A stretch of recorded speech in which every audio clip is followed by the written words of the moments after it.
Hi everyone, thanks for watching the JB Arts YouTube channel. Today we've got something a bit different. We're doing ourselves painting on plexiglass. Now plexiglass is really cool because you can paint on both sides. You can get a little bit more of a three-dimensional effect. In this case here, I've sanded one side and I've also sort of taped the edges so you can see the plexiglass a little bit clearer. I have a camera filming from this side as sort of close up so you can get an idea of what the paint looks like coming through from both sides. Now, the textured surface will actually disappear when the paint goes on it. The paint will fill all the little scratches and scuffs that have made it cloudy, and you'll see a nice clear image on the other side. So when we're thinking about painting on glass, we kind of need to think in a slightly different way.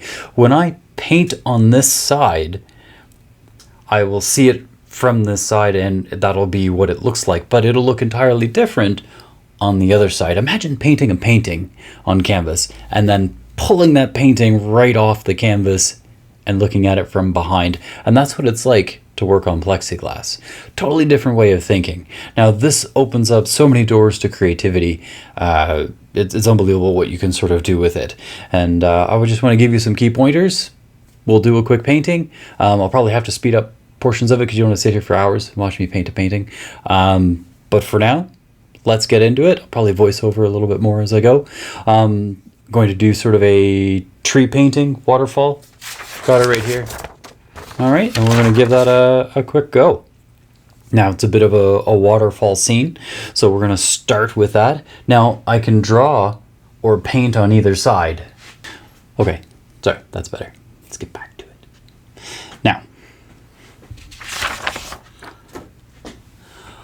I want a nice forest scene with an interesting sort of waterfall. I want the waterfall to come across sort of here and down into here. I want to see sort of the river flow.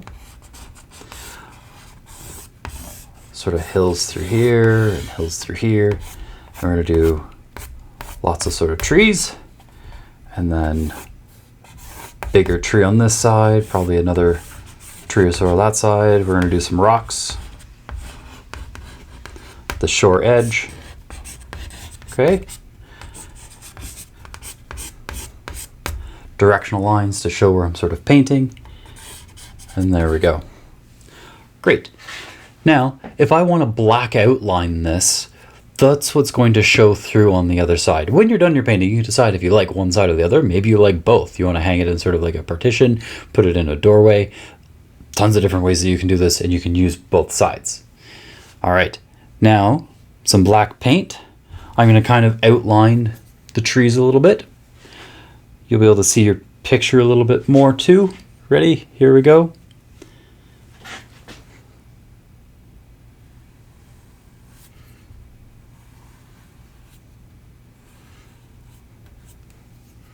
Now I don't have to follow my lines exactly here, folks. We can paint whatever lines we wish, but keep in mind, it'll show up on the back side as well. And whatever I paint first is what's going to be here. A lot of the times in painting, we'll paint, say, our sky and then put in our details like our sun on top of it. You can't do that if you're planning to think about looking at the back, because all you'll see is flat blue. You won't see the sun and things that you layer on top on this side. So you'd actually have to put in the sun first and then paint the blue sky behind it. You got to think about these things a little bit more. So my tree branches come up. Even some of my earlier lines I'll be able to see. Luckily, the blue pencil that we've put into the kit is sort of transparent, so it kind of disappears into the background. You might see it against a bit of white, but in most cases you're not putting a whole lot of weight unless you're doing like the polar bear in a snowstorm kind of painting. So I've got my first tree in. I'm going to do whatever's in the front first, my foreground stuff. Now, trees don't grow in straight lines, so I try and spruce it up a little bit. So, tree pun. Terrible. Spruce up my painting a little bit with some extra branches popping out of other places to make it a little bit more interesting. There we go. Now you can decide on how much outlining you need to do. I don't really want to do a whole lot, but doing a few of my trees so they know where they go. You may have noticed on these ones, I've just put a couple of lines to suggest my tree. I don't need a whole lot of information to really get on making my trees sort of look like trees. I don't mind if my trees overlap and go into other trees, that's fine. Makes them look more three-dimensional when you have trees sort of intersecting other trees. Get a little bit less of the Egyptian tree where they're just sort of standing out straight. Here we go, another couple of branches. And again, I'm not worried about my lines being perfectly straight or even. The more pressure you put on your bristles, the more the brush will flatten out and give you thicker lines. So if you can press more gently, you'll get cleaner, smoother, thinner lines. I don't really want that for my tree. It doesn't really describe my trees very well. I want them sort of natural and twisty and things like that. Perfect trees seem pretty boring to me. I want them to be a little bit more like they've been blown in the wind their entire life. Start of my trees. All right, so from the back side, it looks virtually the same. When the painting ends up being finished, so if I just start painting this tree brown, for example, oh, I might need a touch of white to that color. There we go. So keep in mind when we're painting our tree, we want to make sure that if I just cover it flat, that's going to be kind of boring. We want to try and make sure that we have some color variety, that it looks interesting. And how we do that is to sort of break up our color. Now, while it's still wet, I can start to apply a little bit more color to it or change my color a little bit. So I'm actually going to make sort of an orange. A brown is usually mixed from a really nice orange. There we go. I've got a different brown. Now this may not show up exactly as a different brown in the camera here.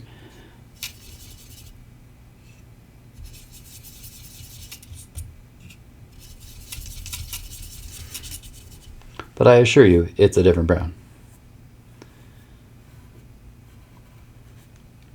And it's okay if it mixes in a bit with my black.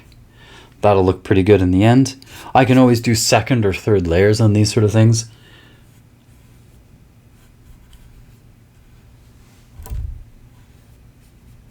There we go. Now if I wanted to put a little bit more tree trunk texture in there, I can take the back of my paintbrush and sort of scrape away the paint a little bit. And this will actually show through, especially when I put an extra color on there. When I start putting in a dark black on top of that, as it shows through on this side, it will be sharp, clean, hard lines, smaller lines that you could ever really paint yourself, not without putting in a lot of extra effort. So scraping back, that's what it's called, scraping back the paint, can give you some great extra details that you may not have been able to do before. Cool, let that dry, I paint over it, and then you'll see those marks coming through the other side with the paint I put on next, being the little tiny lines. It'll look awesome. I keep on doing this for a few more trees, and then I'll start on my backgrounds and stuff. On a regular canvas painting, it would make sense for us to do sort of a dark tree, dark browns, and then put on accents on top of that, the brighter color browns of bark and accents and things like that. Where in the plexiglass, we have to put in our accents first, our lighter colors, our opaque colors, and then we can layer in darker colors behind them. Okay, we're back. I've just finished the trees. Next, I'm going to do some of the sky. All right, some interesting effects there. I want it to be a little bit more interesting. It doesn't have to be just sort of a blue sky. I wouldn't mind putting some other colors that would look really nice in with my leafy sort of greens. The original picture that I'm sort of working for was a bit of a fall scene. I want nice spring kind of colors. I'm going to do nice bright greens and stuff. So my blues, I want them to be sort of softer. I'm going to mix up a bit of a blue. It's going to be a bit more of a natural blue. It's not going to be like a bright, intense baby blue. What I'm doing is actually working with my paintbrush that has a little bit of brown still in it. I mix a bit of my blue. It gives me slightly grayed out kind of blue. Paint in some of my greenery, and then probably paint in more sky to fill in all the holes. You'll see. The texture of your brush strokes really matters in these sort of paintings because the concentration of blue is stronger, which means you'll have much stronger blues when you start layering on your colors Now I'm ready for some of my greenery. All right, now a few different greens is going to look best. I don't want to use just one green. Boring. All right, green may have a little bit of trouble showing up against the green screen here, but I needed a bit of a backdrop to work from. So to mix my green, a bit of blue, bit of yellow, and depending if I put more blue or more yellow, I'll get a different kind of green. So if I want a nice bright sort of grass spring green, then I want to make sure I have more yellow in there. If I want more of this backdrop kind of color, definitely more to the yellow side than the blue side or neutral green. Now here, I can actually just sort of plop in colors. This side doesn't matter a whole lot. It matters what it looks like from the other side. So be sure to check both sides of your painting to see what it looks like. You'll notice me checking on a regular basis.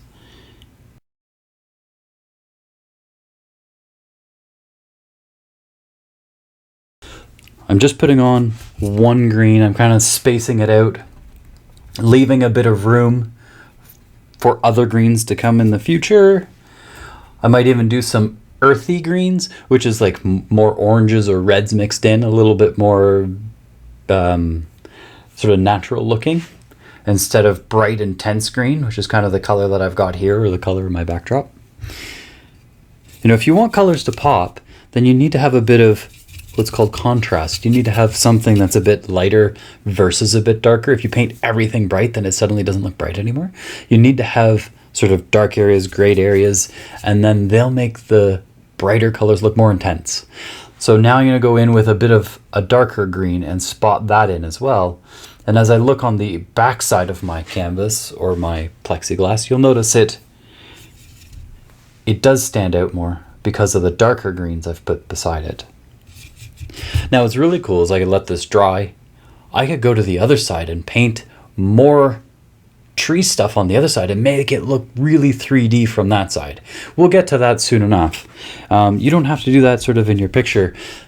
This kind of painting, you could do hundreds of them, slightly different variations, all with playing around with different layering or stacking different plexiglass together and create these really three-dimensional ones. So you could have layers of trees on one plexiglass and then other layers of trees on other plexiglass to get the three-dimensional effect of the forest. It's really cool. I've played around these sort of things quite a lot in my artist career. I love doing it in glass etching and getting different layers of glass etching to come through. That was really fun in doing sort of tigers and trees and fish swimming and stuff like that. And this is just an extension of that kind of work.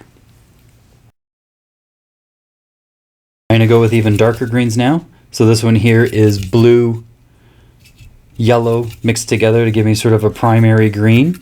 And then I'm going to mix just the tiniest dot of black. Tiniest dot of black makes it go to, it's hard to see here, on this kind of color. And I'm going to use that to sort of fill in any of the little holes that might be sort of left hanging around, keeping in mind that I left some of them blue. And if I paint over top of the blue ones, it's just going to end up looking darker, because the blue is still going to show up and it's going to mix with this sort of grayish green that I've got. Even as I hit blobs that are still a little bit wet, I mix my color in, and that's helping me get more color variety. Now I've got my grass green and stuff like that. I want to make them a little bit more natural looking. So I'm mixing up blue, yellow, and I still have a bit of my, we'll say, dirty green in there. That's okay. Makes it look a little bit more natural. Now to change my green a little bit, I'm going to add the tiniest bit of red. Not a lot, or we'll get brown, but just enough that my grass is a little more earthy.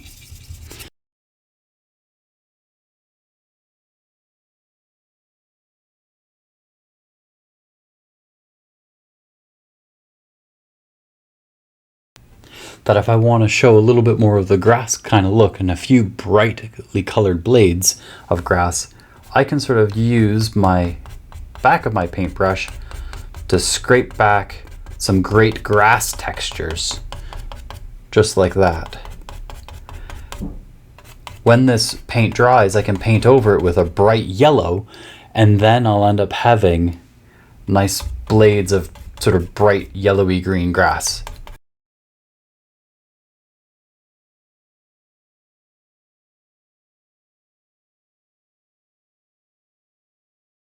maybe I want to put a rock in here, I can actually use my finger and sort of wipe the paint away in that area. And then I can have extra rocks coming down the hill. Now you can use a Kleenex or something like that, but I like getting into my paint and having fun with it that way. There we go. Back to sort of a gray. I've still got sort of a gray green here, which I can use for my rock.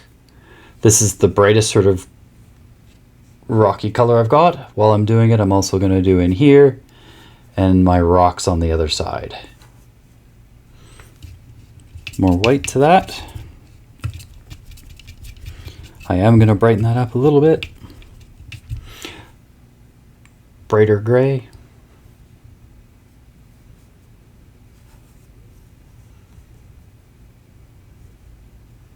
Couple of rocks in the water.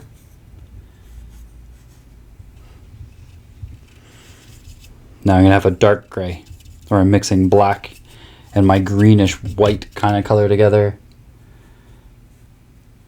So more than likely your highlight is going to be at the top of your rock, and then the shadow is going to be at the bottom. So if I start working with a pattern of lighter on top and darker at the bottom, I'll end up getting this illusion of rock. If I constantly sort of brighter, darker, brighter, darker, brighter, darker, we'll get the idea of sort of staggered rocks as they go. And the more natural your brushstrokes are, like, don't even really look at it. As long as you know where you're applying your paint, a lot of the time you can just put in a blob, highlight it, and you'll get sort of a rock illusion.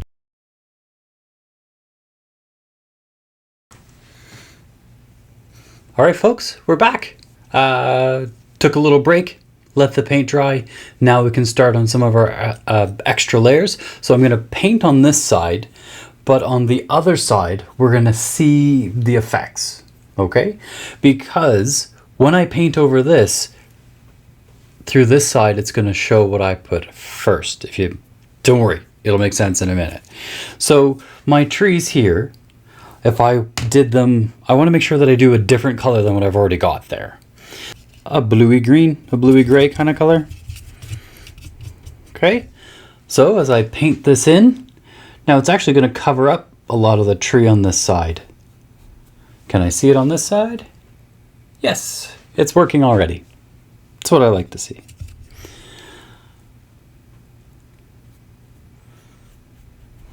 Check it on this side again.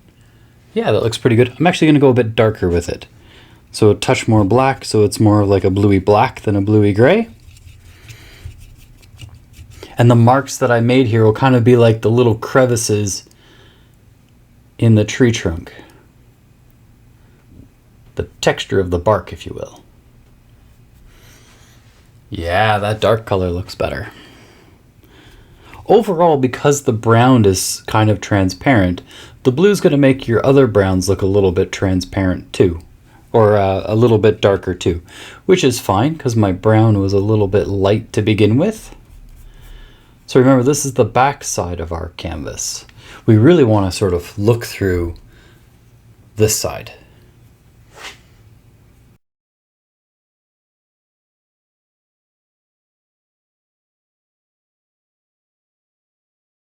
So I want to show side-to-side strokes, that this is the top, water's fairly calm before it does the big fall over the edge. Then I'm going to show downward swipes, like white caps kind of, as it brushes way off the edge and starts to sort of mist down here at the bottom on the rocks, and then sort of flows sideways again away from the river, but much more sort of jagged and choppy compared to the calmness up here. I go in with my blue. Now this time I want it to be a little bit more of a turquoisey kind of blue, so I'm going to add the tiniest bit of yellow. If I add too much yellow, what's going to happen is it's going to go green. But if I add just a little bit of yellow, then I get more of like a turquoisey kind of color, which is kind of what I want the water to be. So I'm describing the blue up here being sort of our primary light, and if you remember, I sort of dulled it down with a bit of the grayish brown to make this sky. Now I'm going to define this as sort of nice, beautiful water with more of a turquoisey kind of color. It'll mix in with a bit of my white that's already here too. Again, it's my brush strokes that are kind of important. Being sort of side to side rather than up or down or choppy like the grass was. I want it to be a little bit more calmer on the top. Here's where the fall happens. It brushes in a little bit with my white, but since I put the white on first, it should be mostly white on the other side, and it is.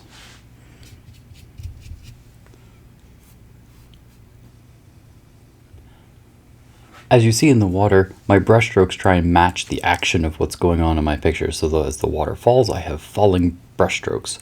As the water gets more crazy and chaotic, down at the bottom, I try crazy and chaotic brush strokes. As I'm doing grass, they're all sort of flicking up. You'll notice the dark green sitting on top of the lighter green is still showing through on the right-hand side. Also, doing the sky. As I put in the sky, I'm not worried about the trees anymore. The green that's already there, and then the blue sitting behind it sort of darkens the already darker greens and doesn't seem to affect the lighter greens all that much. And it starts to make the picture look more solid and unified, and those thicker areas of blue in my textured original paint strokes are now showing through as sort of nice swirly blues.